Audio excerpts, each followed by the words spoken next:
the 6th, 2026, and I am all yours for tonight.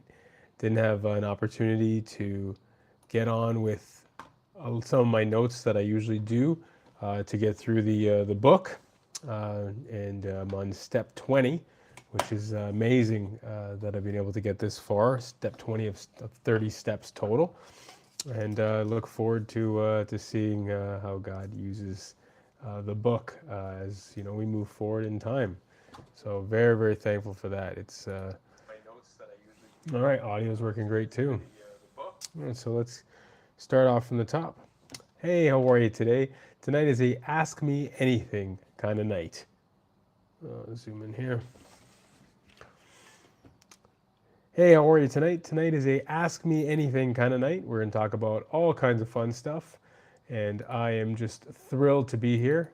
It's been a little while since I've had an Ask Me Anything kind of evening, and it's also really, I usually do on the Fridays, I'll do step by step in breaking addiction. However, didn't have a chance to work on that this week. I was able to finish another chapter in the book. It would have been step 20, but I just couldn't get together the script and the talk for tonight. So it's a nice thing to lean back onto is to the Ask Me Anything, because that's what I've been doing for the past 20 years, is dealing with people's problems, questions, asking or answering people's questions and giving out advice to the best of my ability. So by God's grace, I am locked in. If anyone wants to talk about just about anything, marriage, parenting, TV shows, movies, sports, fitness, relationships, addiction, the Bible, finances, I am here. I am down to talk to just about anyone about anything.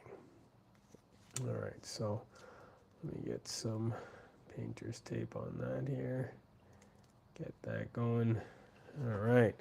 If anyone's out there tonight, I am down. So let us start off with some conversation pieces. All right, here we go. So let's talk about what's going on in our world today. So obviously, right now, lately, what's been very impactful is some, depending on who you are in the world, there have been some prayers answered. If you're an Iranian person, and the dictatorship is not there killing your people. I know hundreds of people actually in my community who are struggling were struggling terribly with the regime before, and it broke my heart to know that some of their family members were being executed for their opportunity at freedom against a very terrible regime. So I'm very thankful that they've been disarmed for now, and I hope it doesn't get worse. As sadly, we know that in a lot of these places, when a head is cut off, there's 3 or 4 more that come up, and so hoping that these types of regimes can be dismantled. But we just live in a very miserable world where these types of things happen quite often. We have there's multiple fronts that it seems like and I'm not saying America's any savior or anything like that, because they do a lot of terrible things in this world, set up a lot of systems that are going to be of financial gain, maybe not of people gain, and they dropped a lot more bombs, and I think maybe the people at maybe the turn of the last century would have liked, and not dropping enough Bibles, not dropping enough aid to people, and being peacemakers, not peacekeepers. But c'est la vie, such is the world we live in, and I'm not in their situation. All I can do is pray for these leaders of today, because they have a heavy responsibility. It is a very heavy responsibility that they have. All right, so definitely praying for them, and for all the different conflicts that are going on in our world today. And again, if anyone has any questions about anything, I'm happy to answer to the best of my ability. Try to discipleship, on verses in the Bible, things that are controversial, finances, just how to invest, or what to invest in, or just topics to look into, relationships. They could be with a spouse, they could be with a parent, with a child, fitness, sports. I lost over 120 pounds. I've kept it off over the past 15 years, and continuing to want to better my health as I get older. TV shows, movies, always love to talk about that. I'm lingering back into Scrubs lately as there's not a lot to watch as I've caught up on everything, including The Rookie, and the new episodes of Scrubs are hilarious. And so we decided to just reboot and try again. Obviously there's some things that I don't agree with, and I wouldn't say is how I live my life, but it's as a TV show for the most part, especially coming from the early 2000s, ain't too bad that at least I see. But if you have any problems with the show, please tell me, and I'd love to talk about that as well.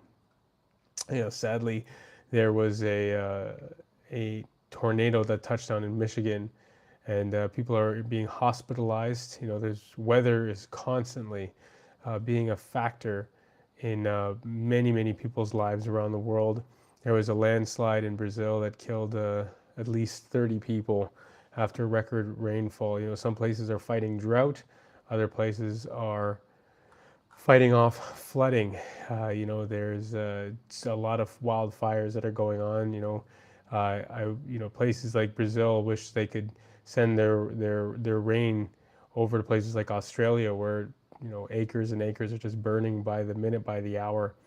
It's just incredibly sad, but lots to pray for. A lot of people to try to take care of and love, and we have to really put ourselves out there to do the best we can for people and really try to love them to the best of our abilities. Yeah, just flipping through some news here, waiting on if anyone has a question, be more than happy to answer it tonight. We have the Super Mario Galaxy movie trailer, which looks pretty amazing. Like, I can't believe, sitting in my cousin's room playing Mario Kart, or, playing Super Mario Brothers, or, even the original Super Mario, that we've come to this point where, there's actual, full-on films that are being made, like with, there's no barriers to the way you can tell a story these days. Like, it's incredible. It's absolutely incredible. I haven't watched the first film myself. Looking forward to maybe watching those, but I'm also waiting for a lot of those shows for my kids to catch up, and a lot of those movies for my kids to catch up, so that I don't watch them on my own and then watch them with them again later. I'd rather, watch it with them. And I remember just having like a list in my head. Some of the lists and TV shows and movies I wrote down, but for the most part they're in my head. Like, at each stage of their life, the different shows that I'd love to introduce them to and show them, and see if they like it. If they don't like it, that's okay too. I'm not gonna be one of those parents who like force it down their throats. Like, you have to watch this. You have to, you have to enjoy what I enjoy. I think that's kind of domineering and ridiculous. But looking forward to movies like that. Zootopia 2. I love Zootopia 1. I actually wrote I don't know, like, I think nine children's books. I haven't published them, but I wrote 9 children's books, not based off of, or even loosely based off of, but I was very inspired by Zootopia. Thought it was a fantastic movie, and I'm glad they came out with the second one. Looking forward to seeing that soon enough. And there's a lot of horror films that have that have been released. I don't know if it's due to budgets, as we know a lot of the times these horror films are really all about trying to get a decent amount of people to watch them, because of their the horror genre really enjoys pumping out new stories of gore and suspense, and you can get away on a small budget. And you always think back to the golden standard of low budget to high release, good storytelling, which would be the Blair Witch Project, which I think did, I think it did, I want to say about 600-fold times what the investment was. I think it was like the investment was maybe like 50,000, and it grossed like, one point. Actually, let me check here. Blair Witch Project 1990 film. The budget. Let's see if the budget was. It was 60,000, and then the profit ended up being, it grossed $248 million. So yeah, just wow, that's crazy. So 60,000 into 248 million. So let's just do that. So 60,000 into, divided by, took off those zeros at the end, into 248 million. So that's 248,000. No, sorry, 248,000 divided by 60. Wow, made a 4,000 fold. 4,000 fold.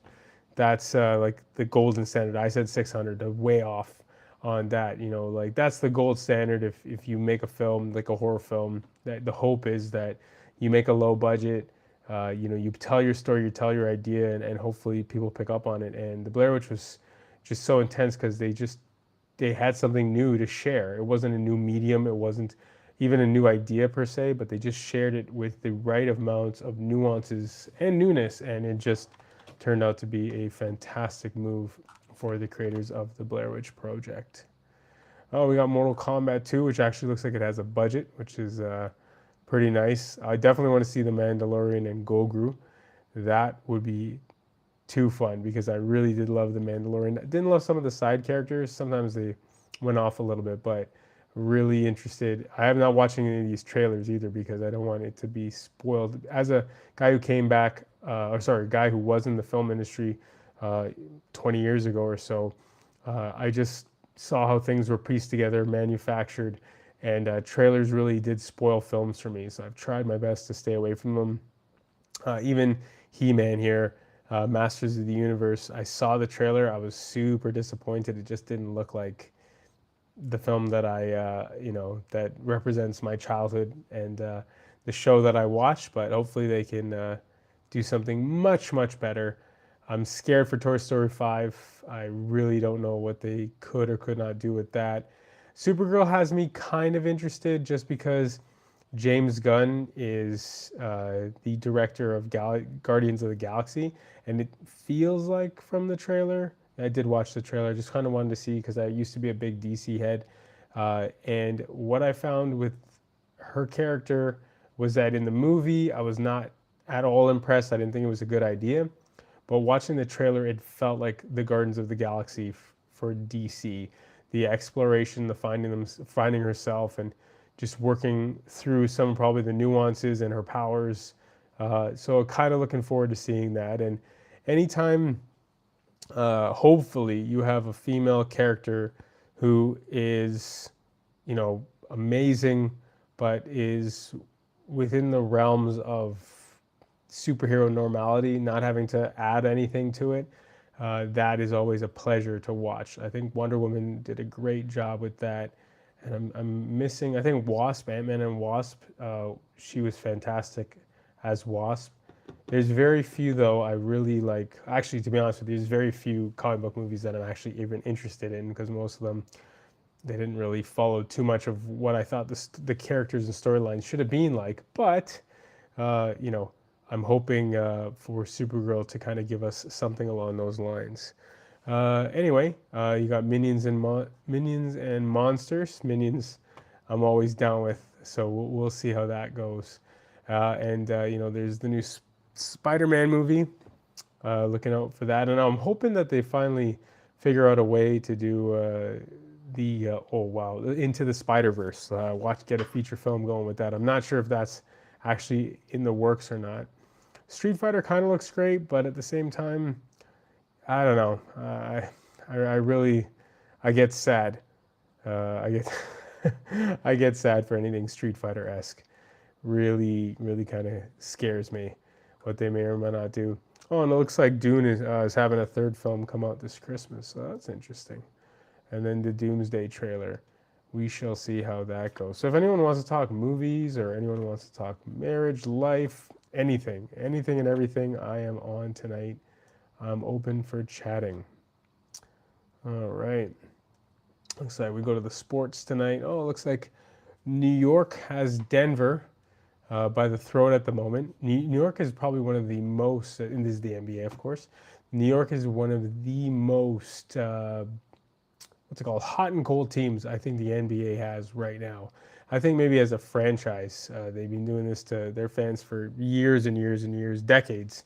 But this team, you just kind of feel like you just don't know who you're going to get. They're either going to go toe to toe or wipe the floor with a team like San Antonio, and they get blowed out by actually Charlotte's on the rise. So I don't want to defame Charlotte, but like by a Brooklyn, quote unquote, a long, long, long, long subway rivalry. But yeah, that should be interesting. See Boston's picking up. We'll see if how Tatum does in the long run. And yeah, ooh, Clippers are whooping San Antonio. That's crazy by 20. That's a big margin of win error. There you go. You just never know on any given day. And then there's the Baseball World Classic. This is kind of the dog days of sports as we're moving into March Madness. Basketball's all right, hockey's all right, but things have to definitely be kind of drag us through March. I find March is like, I guess February to a certain degree. You have the Super Bowl, and you have a few other sporting events. Like you have obviously we had the Winter Olympics and stuff like that. But yeah, I'd say February and March to me are the drudgery time of sports. But again, there's a lot of other sports that are going on around the world. If I followed the different quote unquote soccer leagues, I think I'd be in a different headspace. All right. So we go into the news of the world right now. It alarms me that the Russia-Ukraine thing is still going on. Obviously, the Middle East thing I don't think is ever going to go away. It's just too deeply, locked into the spiritual realm that way, into that world, and there's just so many terrible, terrible things that are going on in this world right now. Just to see people just mistreating people all the time, it infuriates me. I just don't know what to do sometimes. Sometimes all I can do is sit down and pray for all of the people who are in these holes, these places that are struggling to just survive in the day to day. It's just awful. All right, so no questions yet tonight. Just sitting here, chilling. All right, let's keep going with some more topics here, and hopefully, by God's grace, if anyone wants to chat about marriage, parenting, TV shows, movies, sports, fitness, relationships, addiction, the Bible, finances, I am in. I'm all in tonight. I am open to talking about just about anything. I think I may just move into story time. I've been thinking about this for some time. Bear with me here. I think I'll just pull up a set of stories, and maybe this will spark some more what's it called? More conversation, hopefully. But we shall see here. Let me just a very interesting picture there. It seemed like the edge of the world kind of thing. Oh well, there we go. Let me get to the docs here. All right. Stories or the lost. Lost.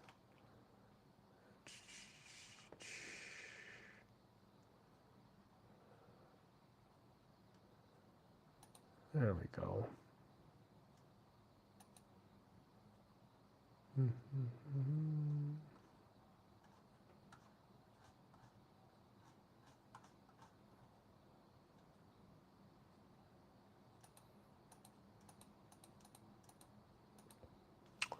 All right.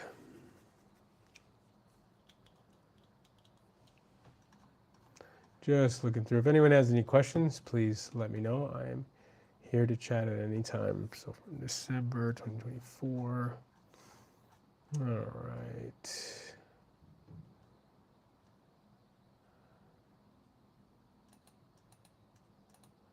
Research done. Is it at the bottom here?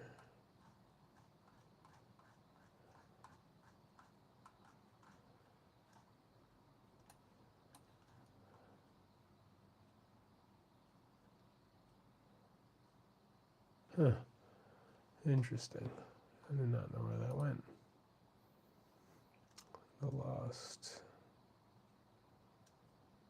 Faith Log Life.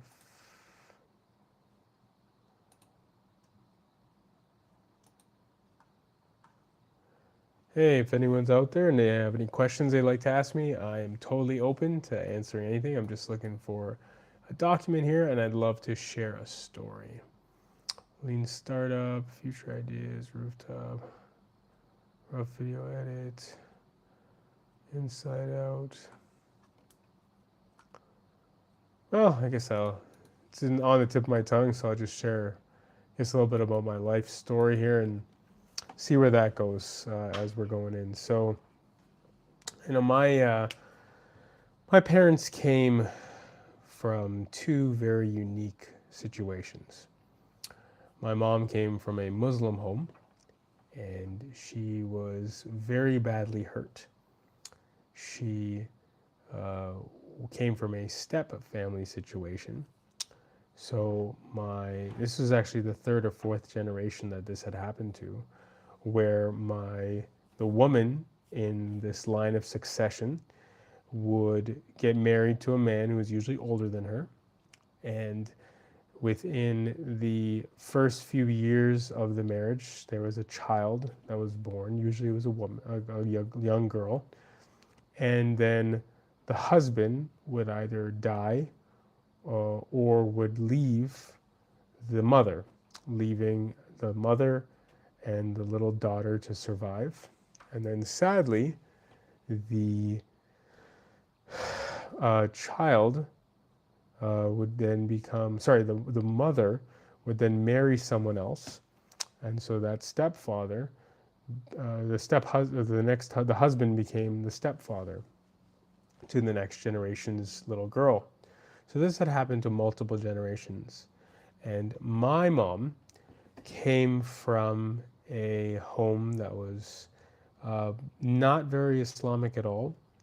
And when her father left, he was an alcoholic, my biological grandfather. He was just kind of a deadbeat from what I understand. He left my mom, and my mom would see him once in a while. He might bought her some candy or something, but he just wasn't there. So my mom didn't grow up with any form of stability. And then my grandmother married someone who was 22 years older than her. And that posed some problems, obviously, because he married late. And when he married late, he already had his own convictions, his own thoughts. And being a very strict Muslim man, and being an imam in his mosque, he, just had little regard for people. He, probably could have married earlier in life, but maybe he didn't have the opportunity because he was a bit of a grouch. I remember towards the end of his life meeting him, and he lived very close to us when he came from the country that my mom grew up in. And yeah, he was just a real pill to be around. His heart softened over the years after he would spend more and more time with our family. We were the only Christians, but I'm speeding forward a little bit here. So my mom, she was kind of became the mini slave in the family. She was always asked to do everything. The stepfather treated her like dirt. My grandmother, biological grandmother, my mom's mother, treated my mom like dirt too because, well, in all honesty, she was just trying to survive. Hey, Thomas, bless you too. Thank you so much. So at that time, she just didn't feel like she had anybody. And then soon enough, her step siblings came into play. A few of them actually passed away at a young age, but she was like their caregiver because at the time when my grandmother got married to this man who was 22 years older than her, she was probably around 4 or 5, maybe even 6 years old. No, actually, I think she was 6 years older than her youngest sibling, and then the oldest sibling of the next marriage, and he actually passed away, but he didn't die until his mid-30s. These, I would like to say, little brats, treated my mom as if she was a slave as well, and it obviously falls from the father. But it was interesting that this had happened for 3 or 4 generations, consistently. So if you're not a Christian, there is something called generational curses. And in that curse, or in that spiritual realm, or life, or welfare being, you are in a terrible situation, and these people see consequences for their actions, and they live it out, and these consequences get passed on. So whether and there's some debate on if the curse, I think it was in Jeremiah, was completely lifted or not from all humankind, but I'm pretty sure that they're still there. You just see it from alcohol fetal syndrome to a lot of different pains and problems that people have had throughout the centuries that keep on multiplying people's bad behaviors. So those conversation pieces keep moving forward. The way people interact and connect is just awful. It's evil. And I'll just break off into the chat here. Tonight is an Ask Me Anything night, and then I'll go back to the kind of intro story. Hey Steve, how do I help a close friend who suffered an unexpected loss? I know my friend is very, very resourceful and he will be okay still. What can I do or say to help? Okay, so let's break this down. And thank you, Barkman, for the question. Hey, how do I help a close friend who suffered an unexpected loss? You'd have to probably go a little deeper into that loss. Was it a human life loss? Was it a loss of finances? Was it a loss of, maybe a hobby, or maybe a loss of a limb, for all we know? But if you want me to keep it very, very open, then I can kind of answer from that perspective. But if not, then I will, if you do want to give me more information, that's great. I'll fine tune the what I'm going to share. But as you see fit, that'd be wonderful. Okay, so how do I help a close friend who suffered an unexpected loss? So we'll take the full on spectrum of this. Number one, unequivocally, if you do want to help them, and if they want to, please just ask the question, and ask a few questions, and just let them share at whatever speed or whatever pace. And before you give anecdotal information, or before you rather not say, that's totally fine. Thank you so much again, Barkman. Okay, so I'll take the full gamut. So you want to kind of let them vent. You want to let them breathe. You want to read the room. I would say before you speak with them, maybe go through some, grief counseling questions. Just quickly even ask AI, ask Google, what are the top 10 questions that I can ask a person who's going through unexpected loss? Again, you can fine tune that in the search, totally fine. But if not, then if you just want to get a general overview, then you can kind of have like that practice in your head, or on your phone. You can leave it as a screensaver or something like that, and you can kind of refer back to it. And when you do, you're being intentional about the questions you'd like to ask. There was a woman who's speaking. She's an excellent communicator. This is what she does for a living. And she said the number one problem that we have as human beings is we don't know, at least in the stage of life that we're at with phones and everything else that's going along with it, is that we don't know how to continue a conversation. We don't know how to ask the next question. And so that should be on your mind consistently in this time, is to ask the next question. Now, if this person doesn't want to speak, then I think, you either sit with them in silence for a while, you ask their permission what they would like to do, or just share about your life, share about the nuances, the interesting, the fun things. You've got to kind of read how this person is. Is this person a person who wants to share every intricate detail of their loss and their frustration, or are they somebody who wants to just coast and just let things sit back and relax and do, just observe the world, or are they somewhere in between? So if it is, for instance, then say the loss of a loved one, I think of unexpected loss, I think of that right off the bat. An unexpected loss for someone is to know the nature of the relationship that they have. So for myself as a Christian, if I find out that they're a Christian, there's this idea of like rejoicing that they've hopefully lived a long life, they've done something that was wonderful, and to kind of think about their achievements. But there's some people that just really need to grieve. And so with that unexpected loss of life, you have to read if they really need to just lay into those emotions or if they need a smile. There is a person who I know quite well, and she was weeping a lot, and everyone was always going to her and weeping with her and talking to her and giving her kind words.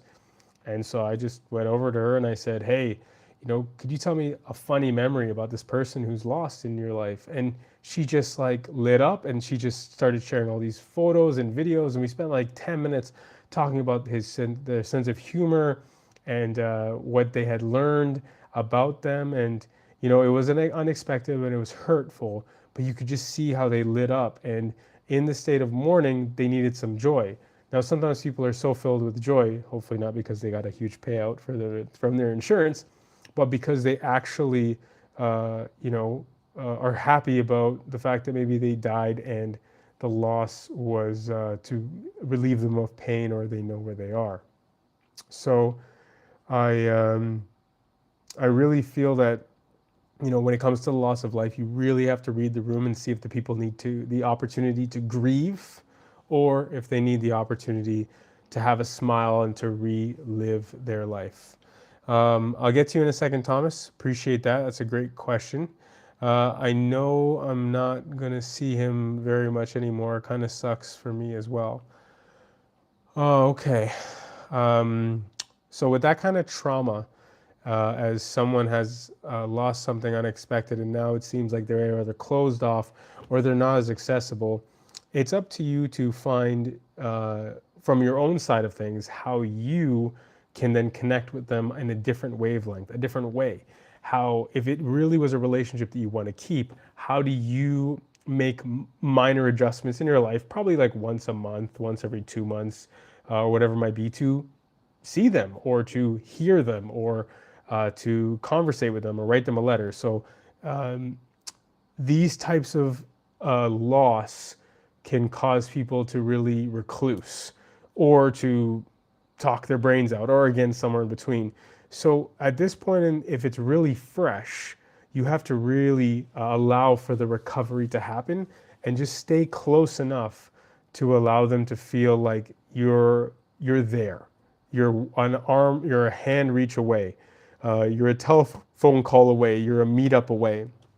And so that allows them to feel comforted, but also gives them the space to be able to say, you know what, I appreciate what they're doing, and I may not take them up on the invite right now, but that sense of love and that sense of care is duly noted.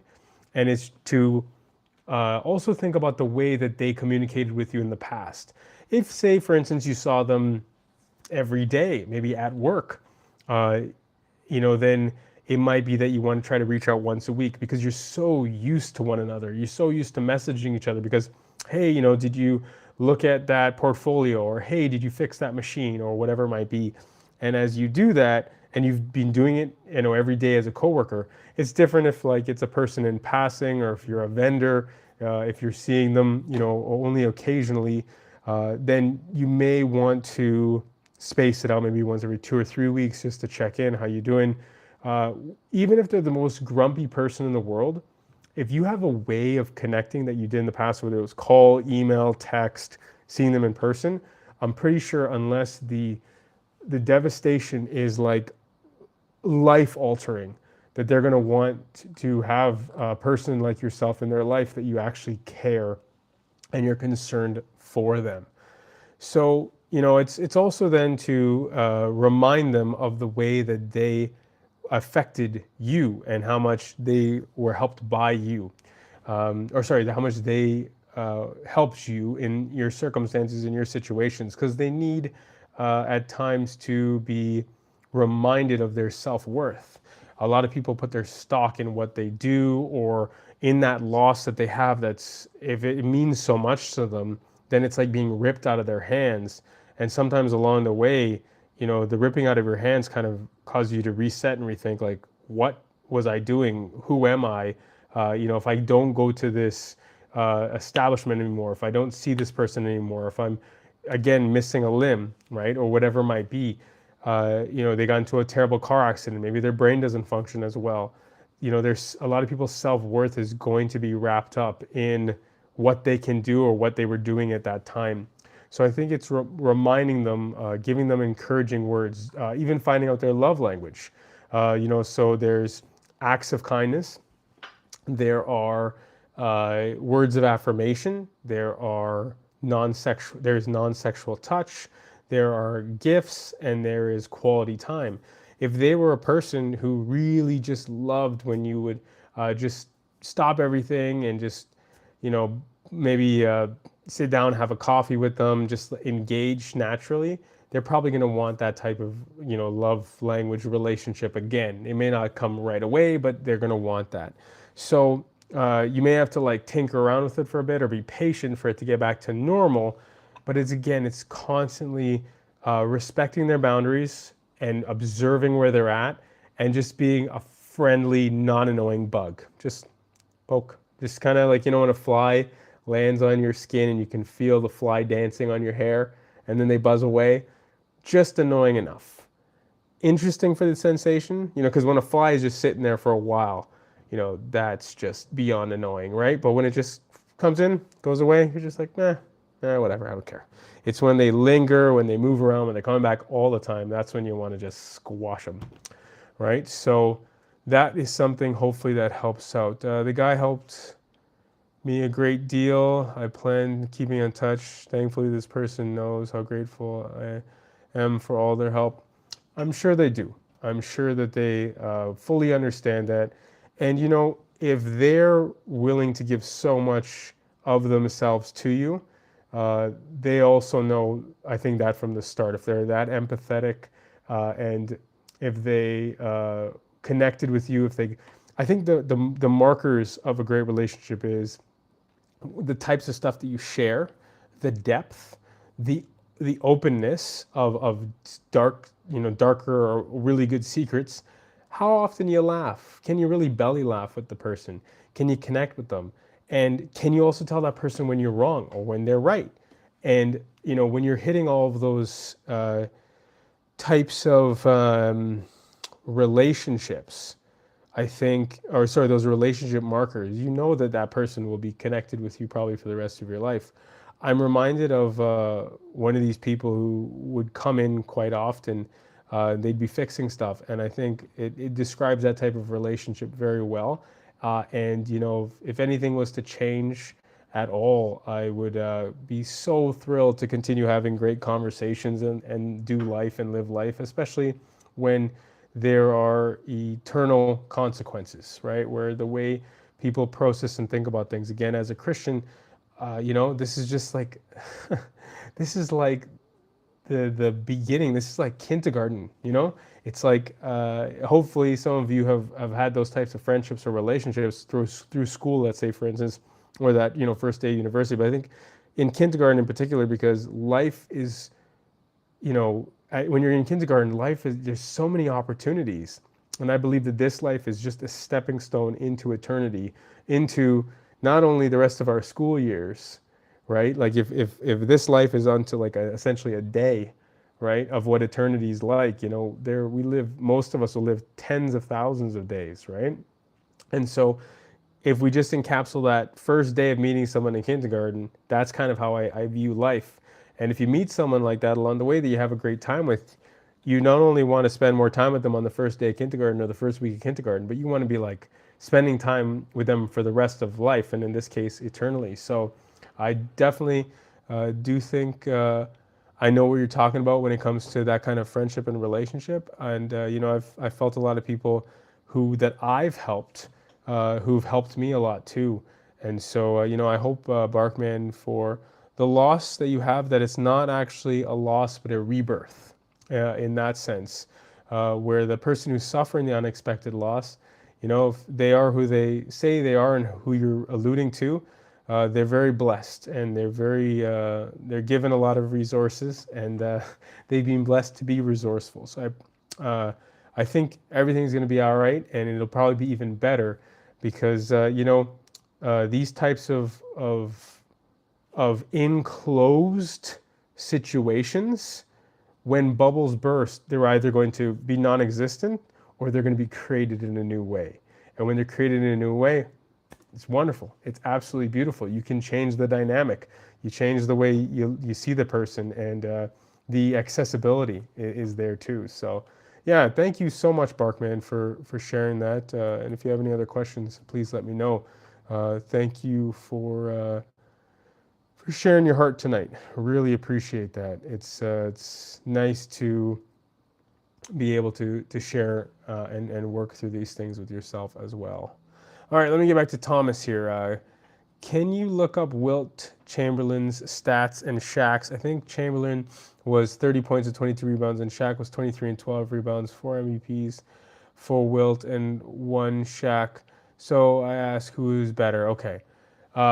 Thomas, I appreciate your question. I hope you're still here. But okay,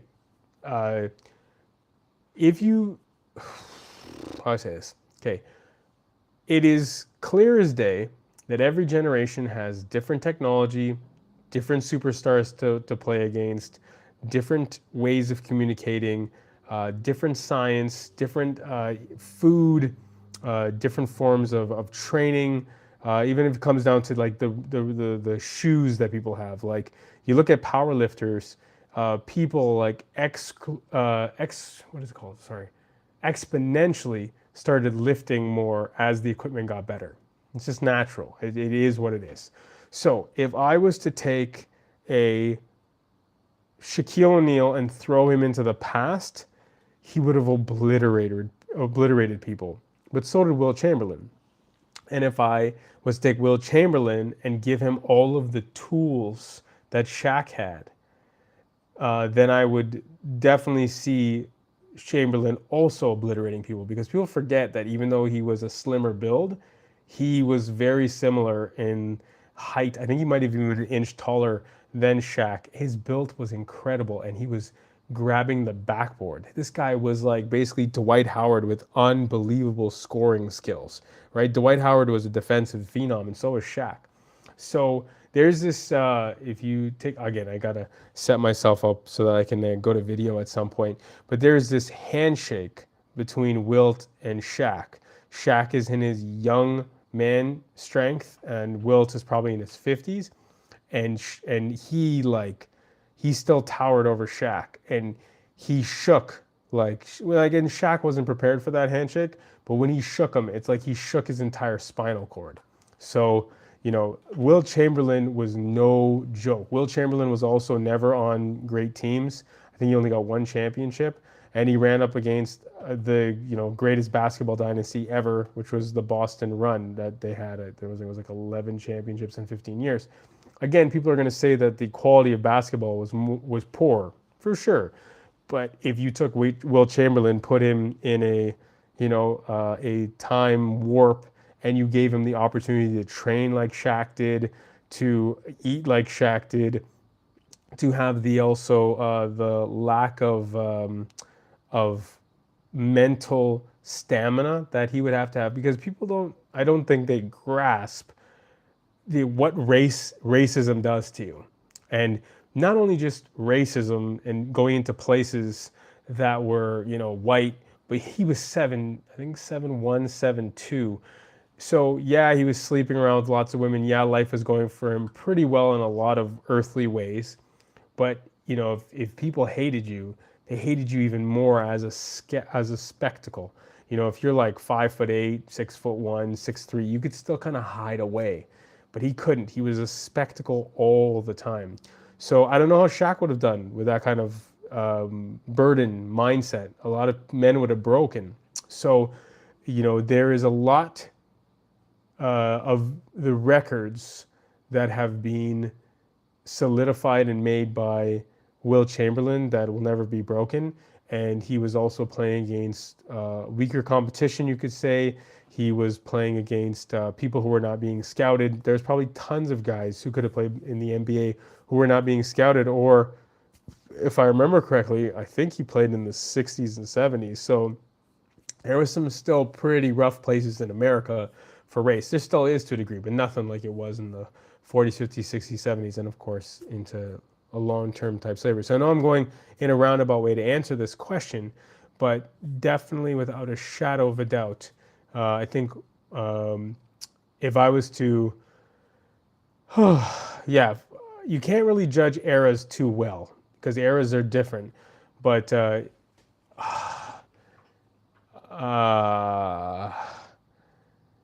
I would say if I was to take the human being in either situation, in each situation, and the type of human being, and all I would do is just transport them, I would have to take Chamberlain. I know that's blasphemous because like Shaq's probably on my starting 5 team as my center, maybe Joker. Well, put Joker at 4, but I would say that Chamberlain, just because he had the fortitude that he had, and granted, Shaq's heart is pretty much like gold. Like I would, love to have a guy like him on your team, over Chamberlain, who was like a womanizer and who was just always, kind of getting into trouble that way. But Chamberlain had the mental fortitude. Chamberlain just did the best that he could, and trained his brains out. There was a lot of players, and I think Shaq admitted to this himself, that he didn't train the way he should have, or else, in all honesty, he probably would have been the most dominant basketball player of all time. He probably would have won like 7 or 8 championships. It's just he didn't try as hard as he could because he was so naturally gifted. And I think that's what really separates Chamberlain from everybody else, is that he was already so athletic and he pushed himself to be an elite player every night, to grab, I think Chamberlain, I don't know, he grabbed over 50 rebounds one night. Chamberlain, as much as his height and everything, which let me just check his height. Yeah, he was 7'1", almost 7'2", built like a truck. And he was born, let me just see, he was born in 36. So he was playing the prime of his basketball in the 50s and 60s. Is that true? No, that doesn't track. Sorry. In the 56, he'd be 26 or 20. So yeah, 56, he's in somewhat into the 70s. So, this guy was an overall beast. Rebounds in a game. Rebounds. The rebound record. Yeah, in a single game, the man got 55. And there was a lot of records that were not actually included in what he had put down. So it might sound blasphemous, but man, Chamberlain is just a beast. So yeah, Thomas, if you're still here, I would definitely say, yeah, I would take Chamberlain for, again, the pedigree of his work ethic, his mental fortitude, his absolute abilities are uncanny, and the way he seemed to tower over Shaq in that. Actually, let me just pull up the video. Here, let me see if I can find it. I'll just flip my camera. Don't matter. I'm gonna figure this thing out soon enough. Once life gets back to normal. And Chamberlain shake. All right. So here, yeah. All right. So here we go. Wilt Chamberlain here goes over to shake their hands. Like, that's Patrick Ewing, and he makes Patrick Ewing look like his little brother, right? And then there's Shaq, and yep, he shakes him, and he's like, "Why do you shake my body for?" He pulls him down. He's like, pulls Shaq down. There you go. Try it one more time. Boom, pulls Shaq down. And Shaq's like, what is going on with this guy? And, this is Wilt Chamberlain at, I'd say, probably in his 50s. And this guy was he made Ewing and Shaq look like normal dudes, right? So you could only imagine in his prime what he was like. And, Russell got the best of him, right? Consistently. And so did, Kareem didn't really play with him. I think Kareem came in he probably crossed over with him, but they didn't elite each other, right? They weren't in each other's elite classes. So yeah, I'd say that would be my, yeah, I would say Chamberlain. I really would. Even though I would still put Shaq above him player-wise because of the competition and everything else that went along with it. Chamberlain holds those records for a reason. Just a beast of a player. And one of the, I think, the ultimate the ultimate conversations for all sports head, no matter what, is that time machine.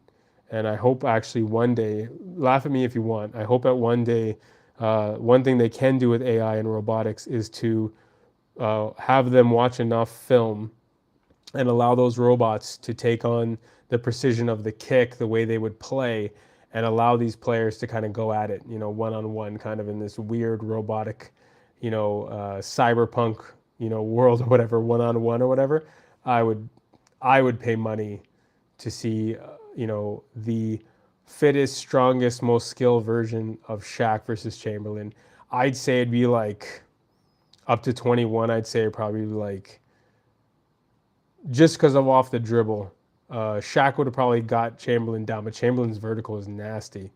I would say just because Wilt had a shot on him and Shaq didn't, I would say his range, his mid range game would tire Shaq out over time.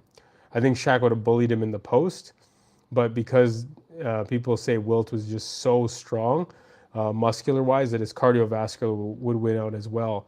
Now, if you want to talk about just dominating of a game, maybe Shaq would have been able to do that better because he was ruthless that way and he played in a different era.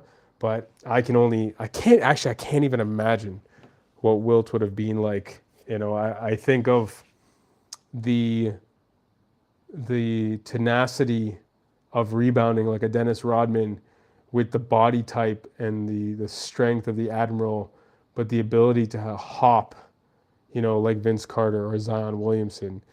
You don't get those kind of people. It's also like the debate of like if Marilyn Mew doesn't get sick, and where Wayne Gretzky, and I guess Gordie Howe or what's his face, Mr. Hockey, and there's another guy.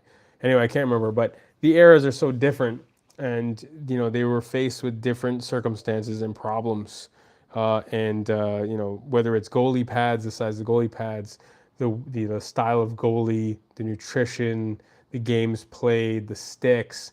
It's really, really hard to be able to properly navigate the differences between sports eras.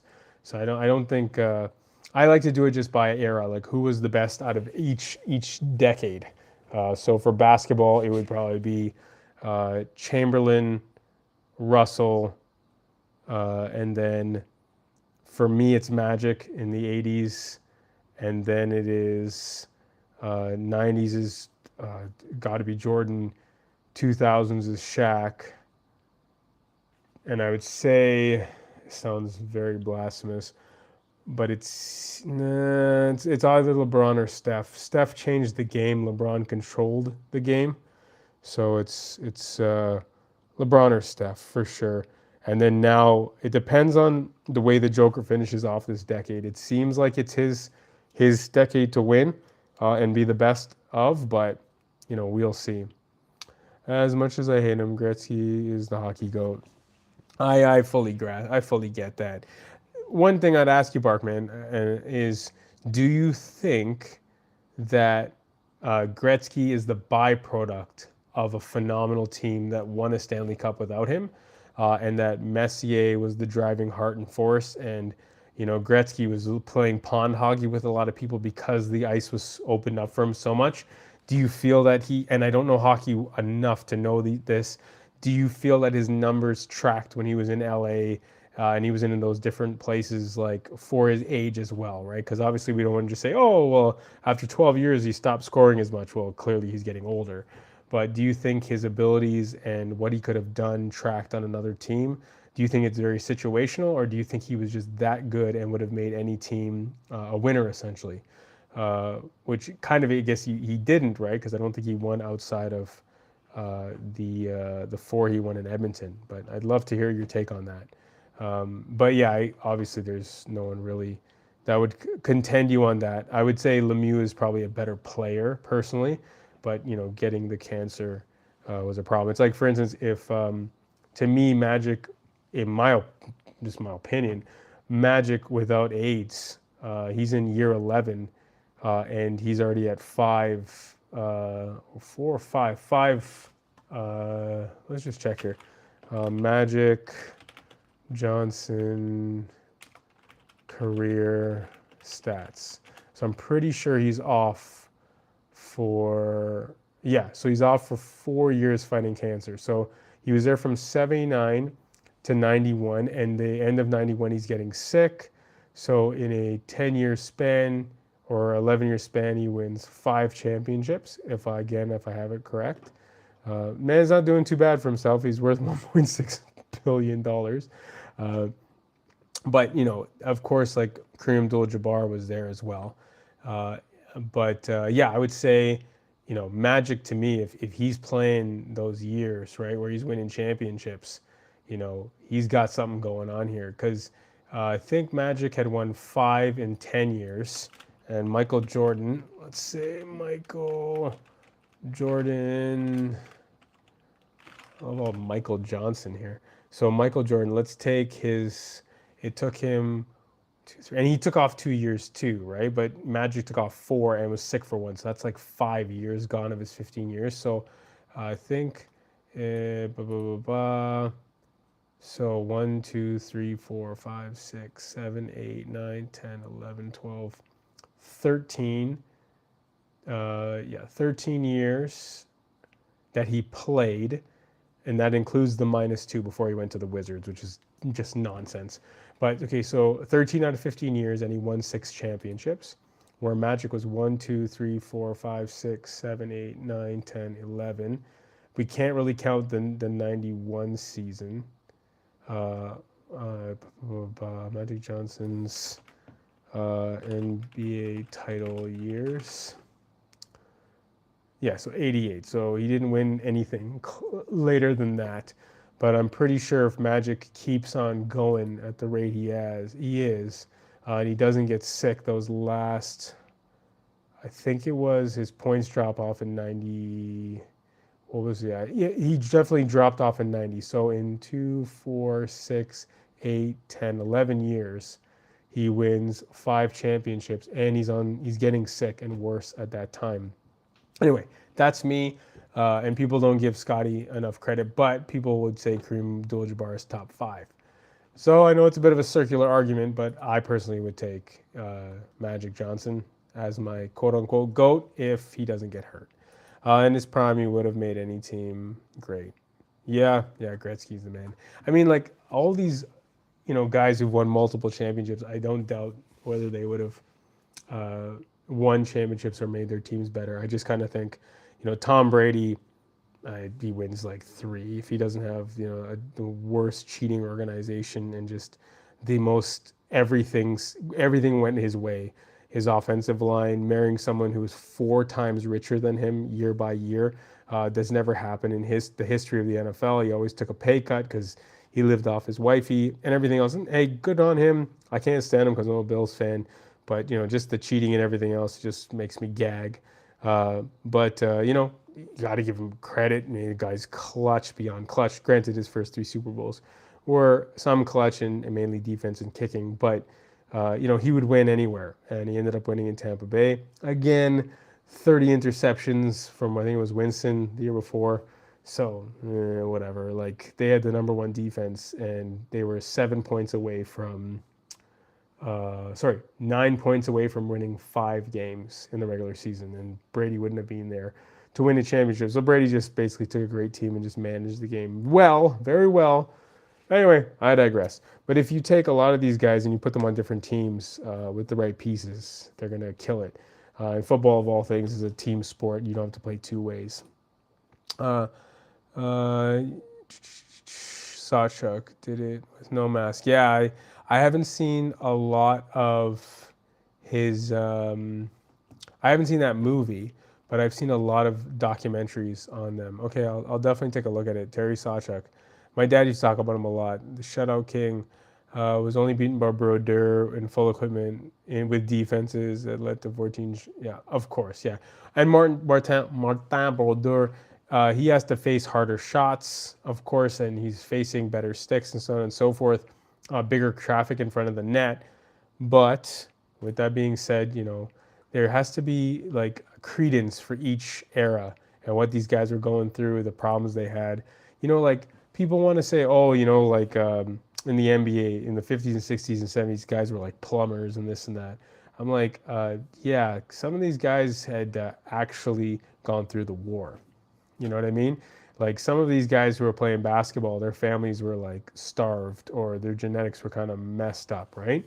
Um, so, I think each era has its own uh, charisma to it and its own nostalgia. And I think I think going hero by decade, the greatest of all time, it's just really debatable, right? I always wonder what Jordan would be doing now. What would Pele be doing now? Maybe Pele would be a chump. I don't know. But with the right training, man, that guy's footwork, unreal, right? What's Maradona with his motor? Is he still doing cocaine? I don't know. There's just so many factors, and we could say that, oh, with all the technology, these guys are the best or whatever. But I don't know. Some of these guys in the NFL that are on defense, man, you should have seen the God-given, genetics that some of these dudes had, right? I think of Mean Joe Green. I think of, they still talk of him, Lightning Thomas, right? If you put LT, in between the hashes, man, I don't care what era it is, he'll just destroy anyone and everybody in between. And if anyone's here, they're new to the channel, tonight's an Ask Me Anything night. If you want to talk about marriage, parenting, TV shows, movies, sports, fitness, relationships, addictions, the Bible, finances, I am down to talk about just about anything. Just drop it in the chat and we'll jump in. I'll check it out. Herod Bowd's story is good as well on CBC Gem. There you go, sharing some CBC Gem hockey gems. I love that. I am glad that they make things accessible. Not a big fan of the CBC as a whole, but I do have a special place in my heart for the CBC as I went to film school in their building almost 20 plus years ago. No, yeah, I graduated 20 years ago. So yeah, I went, so I really think of the CBC fondly, going through their studios, going through the main areas, meeting, famous people like Robin Williams and Ben Stiller and Christopher Walken, meeting like rappers and a lot of just people going through the building, and you're just like, this is crazy, this is cool. And to be honest with you, like at that point when I thought I was going to make it in film, I was like, these are all of the connections that I need to make. Right, they're standing right in front of me. What's his name? Not Brottenheimer. I can't remember. One of the guys who was Buckenheimer. I met him once as well. And then the lady from Kiss by an Angel. I think they're married. But so CBC has a special place in my heart in that sense. So anyone has any more questions or comments, please let me know. But if not, I'll go back to my story there with my mom. So when it comes to generational curses and generational beliefs or generational consequences, when you have something that keeps happening, either way, the consequences of a action that happens over and over again is that you're building up the same scenario. You're setting up the same types of hurts and pains for that to multiply, for that to happen again. I'm sure everyone here can think of somebody in their life that, they just come from a place of brokenness and they're repeating that. Whether, again, it's alcohol fetal syndrome or a bunch of different, like issues or problems, maybe infidelity or abuse or bad money or gambling. These things tend to trend, sadly, through people's lives until things are broken. Well, what's your thoughts on people who consistently play the victim? Ooh, that's a great question. All right, well, speaking of my extended family, as well as my parents at times, definitely the victim. Okay, so there's a lot of different ways that people can play the victim. I personally, I sympathize for them. I empathize with them. However, I am also very cautious and wary of them because they will sometimes do anything to keep that status.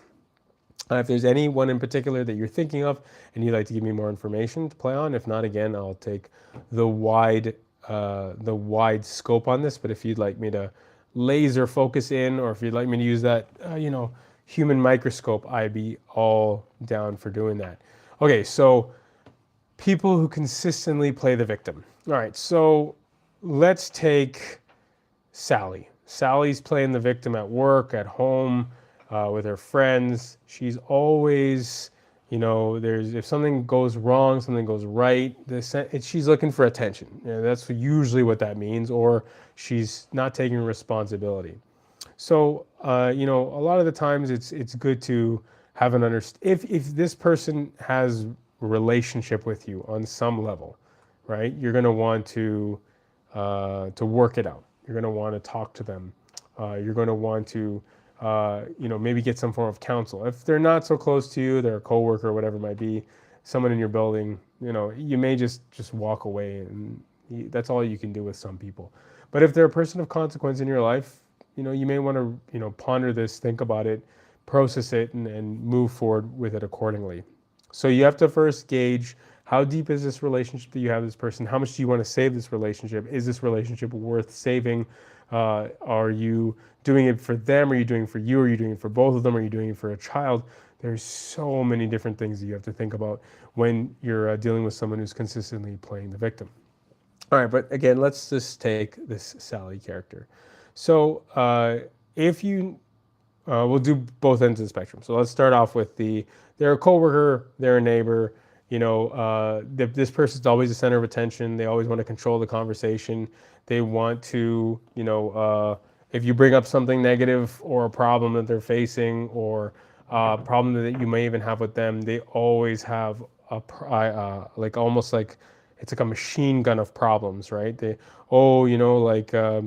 My car is broken down. Oh, I was sick all the time. I don't have money for groceries, or someone stole from me, or I almost got caught into an internet scam. And I find that whenever you have a conversation with them, they're also story toppers. And people can play the victim in multiple different ways, right? You can be, again, a story topper that needs to control the conversation. You can be someone who's woe is me all the time. You can be someone who always goes back to one major incident, a person who doesn't want to take responsibility. They're all playing the victim for different roles. So if they're just someone you go and meet in passing or whatever, unless you really see that there's an issue or a problem in their lives and you can actually connect with them and there's maybe a chance that you can help them to stop this, okay, go all in. Now, say they're a coworker, say they're someone maybe you see more consistently, maybe you volunteer with, maybe they're an extended family member. Well, at this point now, if you're going to be seeing them more often, you probably want to get to know the situation a little bit better before you make a call on it, whether you kind of gently, not sever the relationship, but you keep the relationship in this tiny little neat little box, and you just kind of answer them the way they need to be answered to, listen to them a little bit, and then walk away. Because the victimhood stuff can really eat up your day, especially if they're just talking and talking and they have problem after problem, and they're playing, again, the victim, or they're playing the broken, or they're playing the my life is the worst, or lack of responsibility, or whatever it might be. So you have to kind of gauge the depth of also your work relationship, and maybe they're your boss, maybe they're your boss's boss. So sometimes you have to kind of play into it a little bit more, because unless they're telling you something evil, or doing something evil, or hurting someone in the process of the conversation, you probably don't want to get on the bad side of your boss as well. So that's kind of the mid-range. Then there's the people who are much closer to you. You've got close family members, maybe you got a spouse, maybe it's a child in your life, maybe it's a good friend, and you're debating on, okay, am I going to lose this relationship, or am I going to keep this relationship? So here we're at this convergence here. So, you don't want to lose relationships with people. You want to help them to get better. I know with some of the people in my life, I've spent 15, 20, 25 years speaking into their life, doing everything I could, nothing. I know other people in my life, I've spent 10, 15, 20 years speaking into their life, and they've changed. So we're hoping for the best, but we're planning for the worst in this conversation.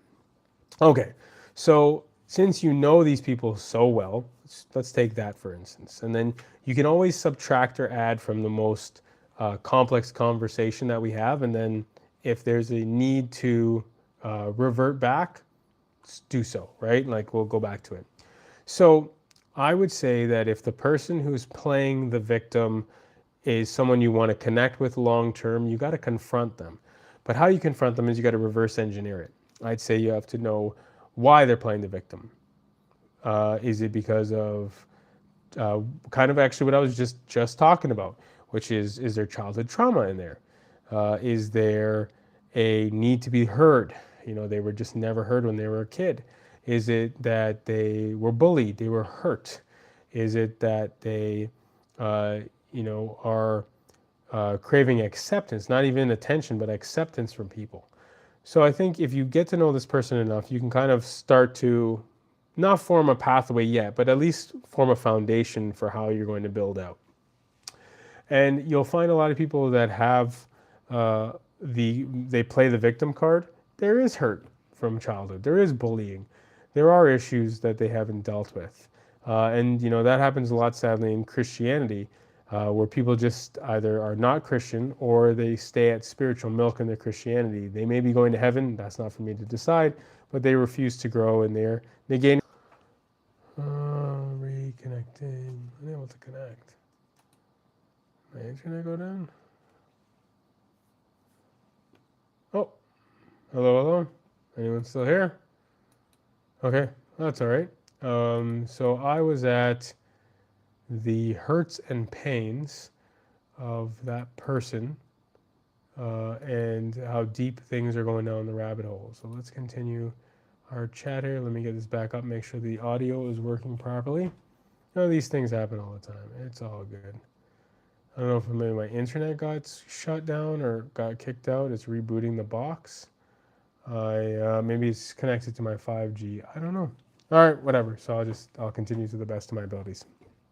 So I would say that with this newfound issue that you're facing, those questions, you want to say, hey, are you still struggling with these things? Do you want to get help? Because if you don't, no one's going to confront them. No one's going to deal with essentially their nonsense, which is not good. All right. So in playing the victim, what are your thoughts on people? You have to really meet them where they are. Luckily, I can avoid to do this the person as much as possible. They are not. Oh, sorry. Luckily, I can and do avoid this person as much as possible. They are not looking for help. Okay, so that's good to know.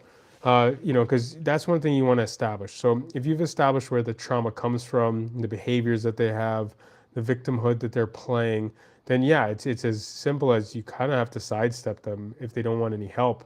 There are times when you can lay out a bit of a lifeline where you can share, about something that you've done or you've gone through with the knowledge that they're probably going to story top you.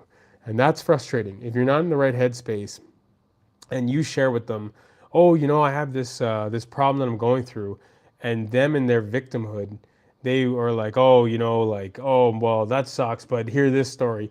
They're just always going to want to top you. I've met tons of those people in the history of my life. They're doing super, super well.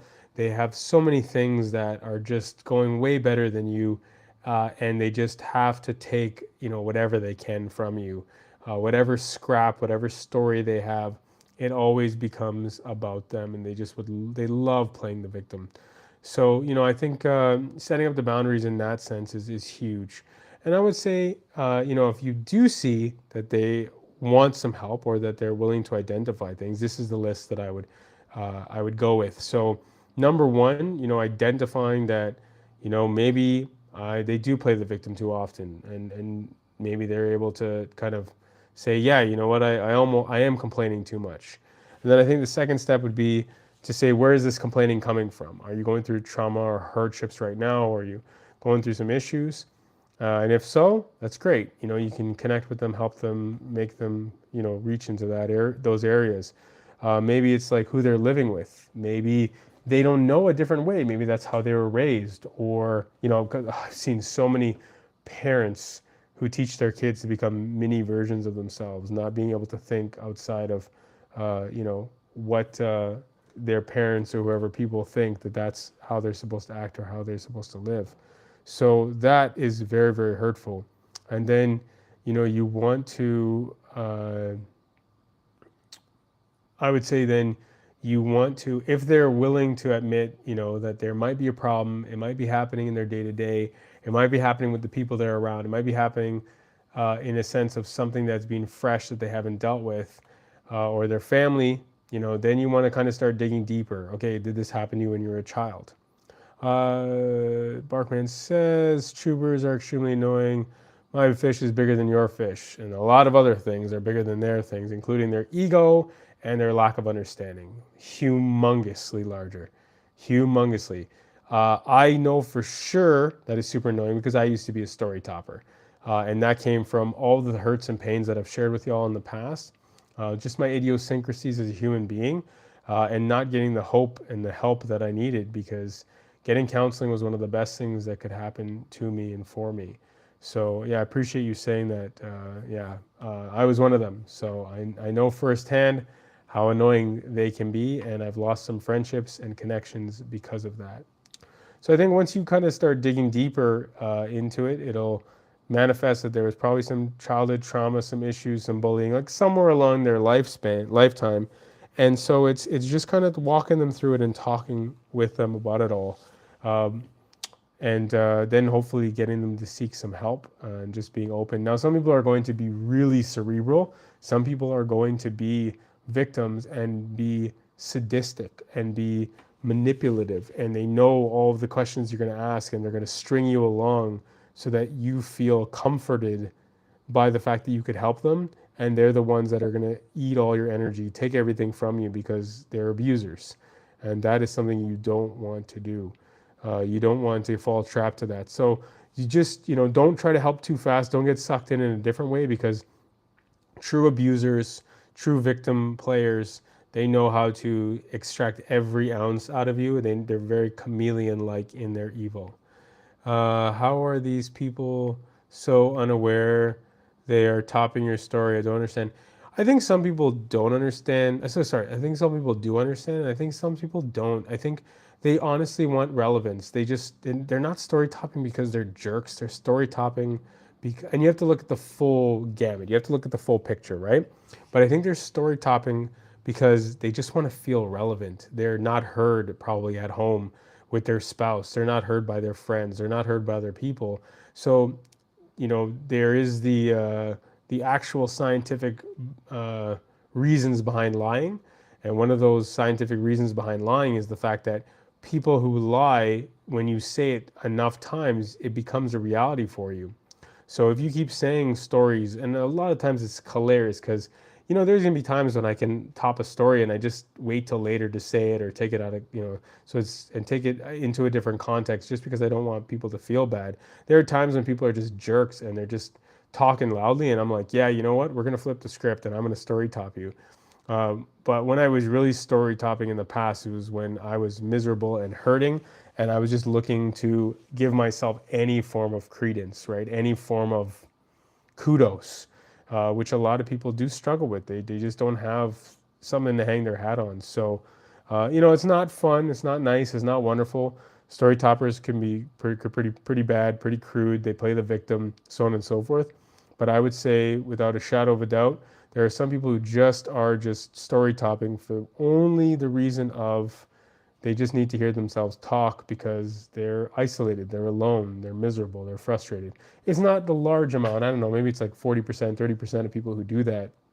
But they're actually kind-hearted souls who just really want to be in the middle of a conversation. And it sucks that they feel that that's the best way that they can do that when you're already spending the time. You're a nice person, you're a kind person, and here they are just making sure every story that you have is just crunched down into what feels like a recycling compactor or compressor.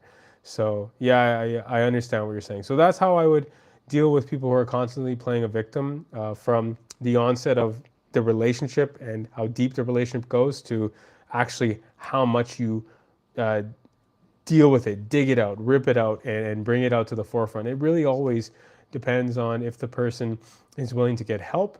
And one way I can really find this out is by sharing the stories in my life, how I believe God has helped me to overcome my addictions and problems over the years, and helped me to go from playing the victim to actually being the victor, which is amazing. Because when you're the victor and you're doing things in the right way with the right patterns, the right lifestyle, then you are meek. And to be meek is to have power and strength under control. Yeah, you know what? Sometimes I do have a better story.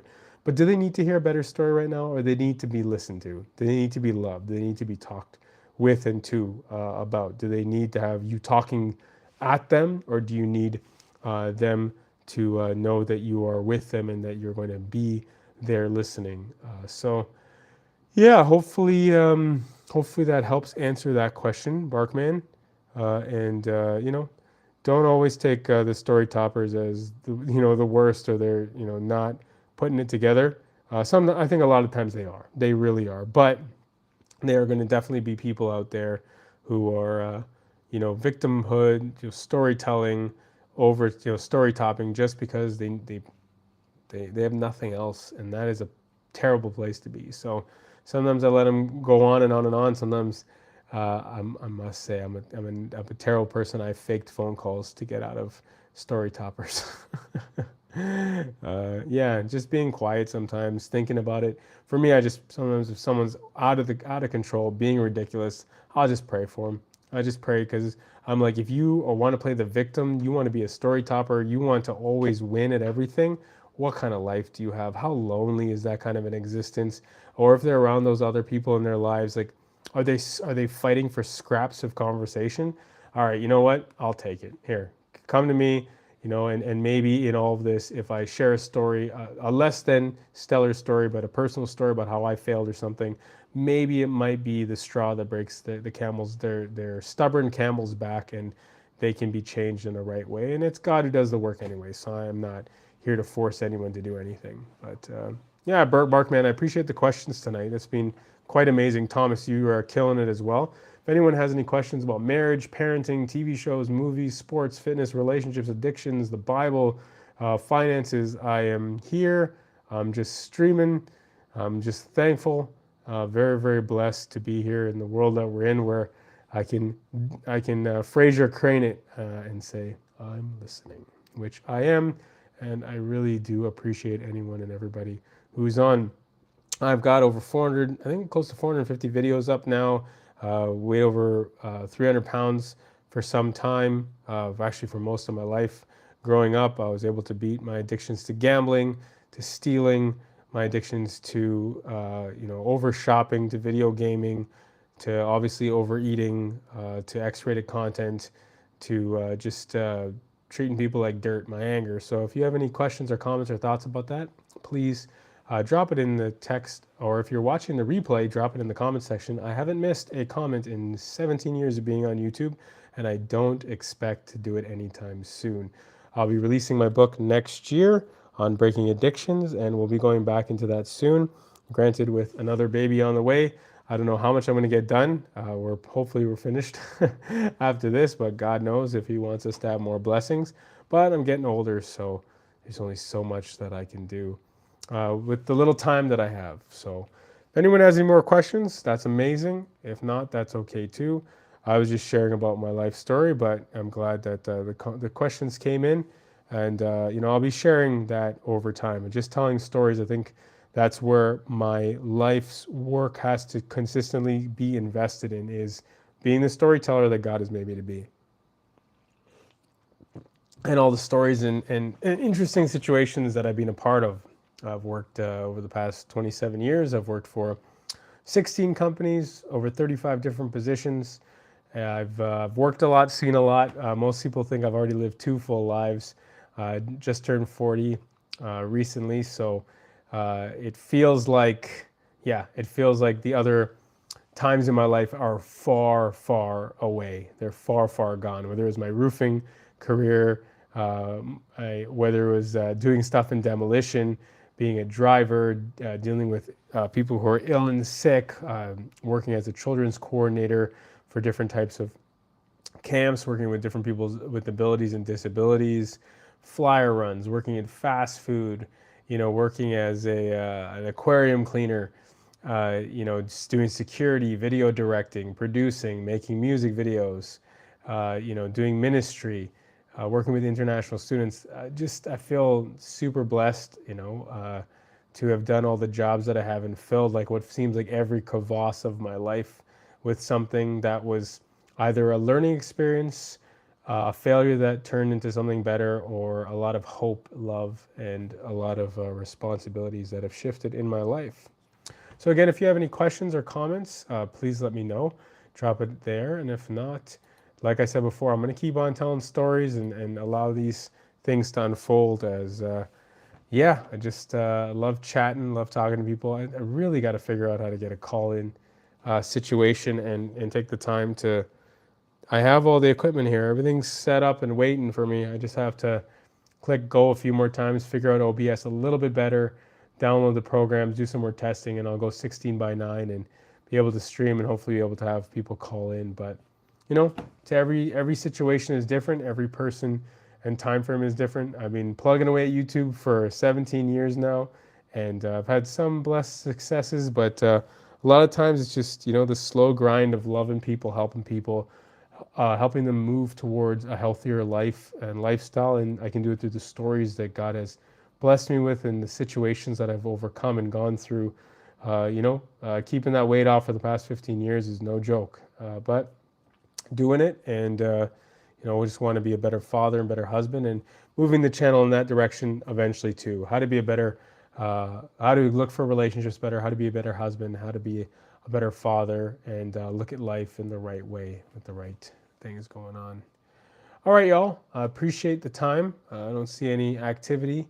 I'll continue the next time my family's journey towards coming to know the Lord. And eventually I'll just share the hundreds and hundreds, if not thousands of stories that God has allowed me to go through in my life. So appreciate y'all. Appreciate everyone who spent the time to be here tonight. All the questions, dozens of questions tonight, which was really wonderful. I'm really, really thankful for that. Love talking sports as well as dealing with the deep talks about life and hurts and pains and abandonments and dealing with toxic people. So if you haven't liked and subscribed, please do. It really helps me out. And I just want to say thank you for watching. Oh, you're welcome, Barkman. I appreciate you very much. And thank you for all the thoughts and comments. If you like the video you watched here, this stream, there's a bunch more streams where that came from about Ask Me Anything. I'll be doing this until probably the day I die. 450 videos in, and I keep on rolling. My name is Stephen Tocher. I just want to say thank you so much for watching. Have yourself a wonderful day, evening, morning, or night. God bless.